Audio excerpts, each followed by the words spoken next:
Kinren is going to transform this part of the world.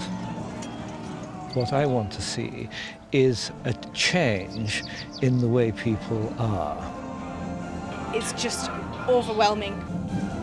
So important for the town.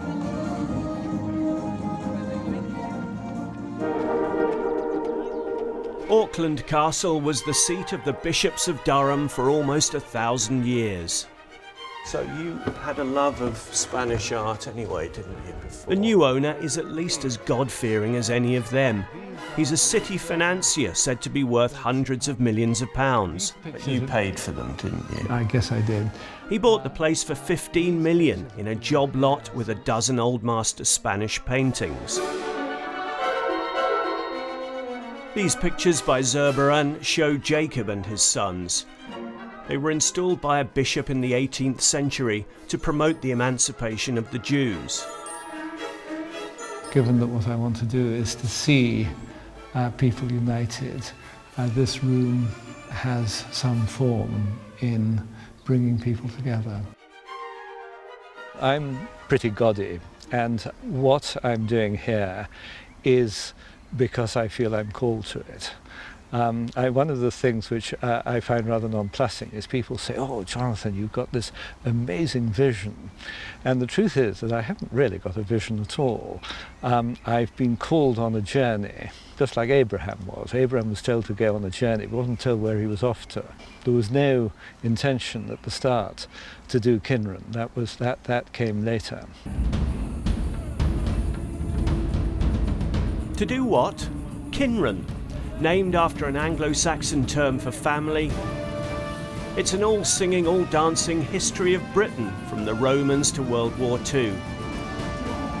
It's based on a similar extravaganza which has been running for almost 40 years in France.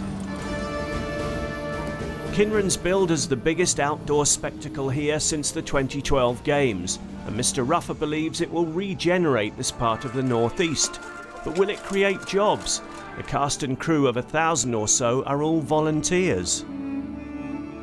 What I was going to say, and I'm not sure I agree with myself, is that jobs are overrated. They're not overrated, they're essential. I want to see Bishop Auckland a wonderful place, socially, economically, morally, spiritually.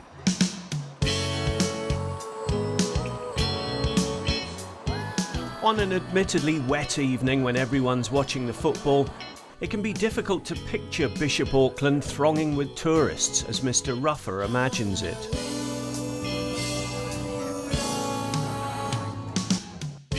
But backstage, his confidence seems to be shared by the volunteers at the dress rehearsal. Tonight I've been a bishop, centurion, miner and Queen's boatman. Pretty varied career you've had. And what about in real life? I'm a psychiatric nurse. I think Mr. Ruffer's an amazing person. He is an amazing person, and he's giving this just for the good of our community, for no reward for himself. He's got all you doing this for nothing in terrible weather. Yeah. He must have some kind of genius. No, I think that's part of all of us as well, kind of all clubbing together and making it fun and enjoying it. What sense do you have of it making an impact locally, if at all? Well, I think the self-esteem in the town is much higher. I think people are now discovering how great their region was. Local businesses are getting people coming through. There's talk about expansion going on with hotels, even a theme park. The masses of people coming to see this has raised the profile of the area, and it's going to bring money in. Are you going to have anyone in those seats up there when you do it for real? There are a lot more people coming than I expected already when you mentioned it to people. Well, somehow we find ourselves caught up in the show. This is what we want to see, not more referendum stuff. I'm just going to wait until Gaza shows up. He's got to be in this. If somebody had come to see you at your office in London and proposed you putting money into this as a venture, what would you have said to him? Probably the same as all my rich city friends have said to me.